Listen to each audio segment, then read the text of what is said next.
Capcom just made one of the boldest creative decisions in gaming history. After years of rumors, they've finally revealed Resident Evil 9, now called Resident Evil. Requiem, and it's being led by Grace Ashcroft, a character most fans have never heard of. She's the daughter of Alyssa Ashcroft from the 2004 game Resident Evil Outbreak that most people couldn't even play online because the servers were pulled. This isn't just a creative risk. It's a $100 million bet on a character from a forgotten game that flopped 20 years ago. Today we're diving into the human drama behind one of gaming's most beloved franchises, choosing an unknown hero over fan favorites like Leon, Chris, or Jill Valentine. What happens when studios prioritize creative vision over safe nostalgia? And what does it mean for an entire generation of fans who have been waiting 4 years for their heroes to return? I worked on several Resident Evil projects during my time at Capcom, and I can tell you this decision represents years of internal creative warfare. The original plan for RE9 was completely different. It was going to be an open-world multiplayer game featuring Jill Valentine and Leon together. That would have been the safe, marketable choice, but someone high up made the call to scrap everything and start over with Grace Ashcroft. That's not just changing a character, that's throwing away millions in development costs to chase a creative vision that most executives would call insane. What we're witnessing is a fascinating case study in franchise ownership versus fan ownership. Resident Evil fans have been emotionally invested in characters like Leon and Jill for nearly 3 decades. These aren't just video game characters, they're cultural icons who have survived zombies, corporations, and Hollywood adaptations. Choosing Grace Ashcroft is essentially telling 30 years of fans, your emotional investment doesn't matter as much as our creative freedom. That's either brilliant artistic courage or commercial suicide. I've been playing Resident Evil since the original PlayStation, and I'm honestly conflicted. Part of me is excited because Grace represents something fresh. She's not another grizzled veteran carrying 30 years of franchise baggage. But another part of me feels betrayed. We've been waiting 4 years since Village for Leon's story to continue, and instead we get the daughter of a character from a game most of us never played. It feels like Capcom is saying our nostalgia and emotional connection to these characters doesn't matter anymore. Maya, let's start with the development drama. What does it mean for a studio to scrap an entire game concept? The original Resident Evil 9 was reportedly in development since 2017 with the biggest budget in franchise history. They had an open-world Singapore Island setting, co-op gameplay with Jill Valentine, and all the market research supporting a greatest hits approach. Scrapping that means telling investors, we're throwing away 7 years of work to bet everything on an artistic vision. In an industry obsessed with safe sequels and fan service, that takes incredible creative courage or incredible arrogance. The fact that director Koshi Nakanishi convinced executives to start over shows just how compelling his vision must be. This decision reflects a broader tension in modern entertainment between creative ambition and fan service. Studios are realizing that constantly giving fans exactly what they expect can lead to creative stagnation. Look at how franchises like Star Wars struggled when they tried to recapture past glory. Capcom is essentially saying, we'd rather risk failure with something new than guarantee mediocrity with something safe. But the psychological impact on fans is real. They're experiencing a form of parasocial rejection. The Grace Ashcroft choice feels personal because it's so deliberately obscure. They didn't just create a brand new character, they reached back into the franchise's deepest cuts to find someone most fans forgot existed. Alyssa Ashcroft was from Outbreak, a game that had online servers for like 3 years and received mixed reviews. It's like they're testing how much franchise knowledge we really have. Are we true fans if we don't remember every single character from every single game, even the ones that barely worked? Dr. Price, what does this say about how modern franchises handle legacy characters? It's a masterclass in creative succession planning.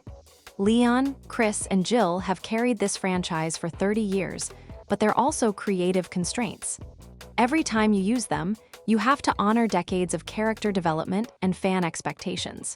Grace represents creative freedom. She can fail, make mistakes, or evolve without disappointing anyone's preconceived notions. It's like how Marvel introduces new heroes to eventually replace the old guard. The difference is Capcom is doing it all at once, instead of gradually. From a development perspective, legacy characters are both assets and liabilities. Leon has specific gameplay expectations, how he moves, how he fights, his personality. Grace is a blank slate. The team can design her abilities, her backstory, her relationships from scratch. That creative freedom is invaluable when you're trying to reinvent the series like they claim. But it's also terrifying because you have no safety net of established fan affection. What frustrates me is the messaging around this being the conclusion of Leon's trilogy. If you're ending his story, shouldn't he be the protagonist of his own conclusion?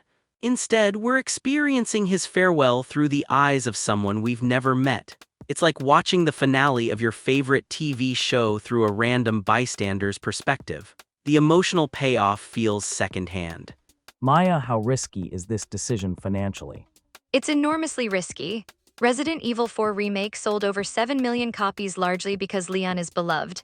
Village sold 8 million copies with Ethan, but that was after RE7 established him and he had mysterious protagonist appeal. Grace has neither established popularity nor mystery. She's tied to Outbreak, which was commercially disappointing. If Requiem underperforms, executives will blame the character choice.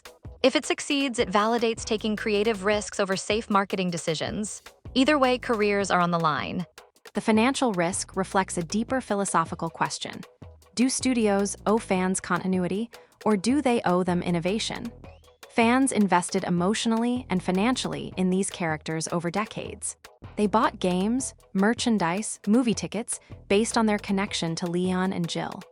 Choosing Grace feels like breaking an implicit contract, but maybe that contract was limiting the franchise's ability to evolve and attract new audiences. The trailer shows destroyed Raccoon City, which is smart nostalgia bait. They're giving us familiar locations while introducing unfamiliar characters. It's like they're saying, you can revisit the places you love, but you have to experience them through someone new. That's either a brilliant compromise or an emotional manipulation, depending on how cynical you want to be about it.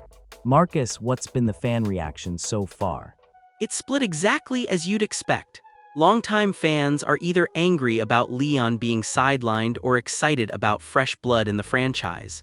Newer fans who started with RE7 or the remakes don't have the same emotional investment in legacy characters, so they're more open to Grace. The most interesting reaction is from Outbreak fans, all 12 of them, who are thrilled that their forgotten game is finally getting acknowledged. It's like Capcom found the one group of fans who would be unequivocally excited about this choice. The generational divide in fan reactions is fascinating. Older fans who grew up with the original PlayStation games see this as betrayal of their investment. Younger fans who discovered the franchise through Netflix or the recent remakes don't carry that emotional baggage. Grace represents Capcom betting that their future audience cares more about innovation than nostalgia. It's a calculated risk that younger consumers will drive more revenue than nostalgic ones. What's brilliant about the Grace choice is that it forces everyone, fans, developers, marketers, to justify the character based on her own merits rather than inherited popularity. If she's compelling, it validates choosing creativity over comfort. If she's boring, it proves that established characters exist for good reasons. Either way, it's a pure test of character design and storytelling ability without the safety net of nostalgia. What does this decision mean for other franchises facing similar choices? This is a watershed moment for franchise management. If Requiem succeeds, it proves that audiences will accept new protagonists if the story and world are compelling enough. If it fails, it reinforces the industry belief that established characters are irreplaceable cash cows. Other franchises, Call of Duty, Assassin's Creed, Marvel, are watching this experiment closely because they face the same creative constraints versus commercial pressures. The broader industry impact could be huge. If Grace works, it gives creative directors ammunition to push back against executives who demand safe character choices. It proves that audiences can emotionally invest in new heroes if you give them compelling stories. But if she doesn't work, it reinforces the conservative approach of recycling beloved characters forever. This one game could influence creative decision-making across the entire entertainment industry. Personally, I hope Grace succeeds because it means the franchise is willing to evolve. But I also hope they don't completely abandon the characters that made Resident Evil special in the first place. The ideal outcome is that Grace proves new heroes can work while still giving longtime fans closure for the characters they love. Maybe that's asking too much, but after 30 years of investment, it feels like fans deserve both innovation and respect for their loyalty. Looking ahead, what should we watch for when Requiem releases? Watch the sales numbers versus critical reception split. If Grace gets great reviews but poor sales, it suggests fans rejected her on principle rather than merit. If she gets mediocre reviews but strong sales, it means Capcom's marketing and the Resident Evil brand carried her. The ideal scenario is both critical acclaim and commercial success, which would validate the creative risk. But any outcome will influence how the industry approaches established versus new characters for years to come. The real test will be whether Grace becomes a character fans want to see again, or if she's just a placeholder until beloved heroes return. If she generates her own fan art, cosplay, and emotional investment, then Capcom succeeded in creating a new icon. If fans tolerate her while waiting for Leon's return, then the experiment failed even if the game sells well. Cultural impact matters more than immediate financial returns for long-term franchise health. I'll be watching whether Grace feels like a real person or a marketing committee's idea of a protagonist. The best Resident Evil characters have flaws, fears, and authentic reactions to impossible situations. If Grace has that human vulnerability that makes us care about her survival, then choosing an unknown actor over a beloved star will prove to be genius. If she feels generic or designed by committee, then Capcom will have proven that some risks aren't worth taking. Maya Dr. Price, Marcus, thank you for this deep dive into one of gaming's boldest creative gambles. You've shown us how Capcom's decision to center Resident Evil. Requiem around Grace Ashcroft represents more than just character selection. It's a philosophical statement about creativity versus comfort, innovation versus nostalgia, and the courage to bet everything on an unknown hero. This episode was brought to you by Unstruct AI, where we explore the human cost of the systems and decisions that shape our culture.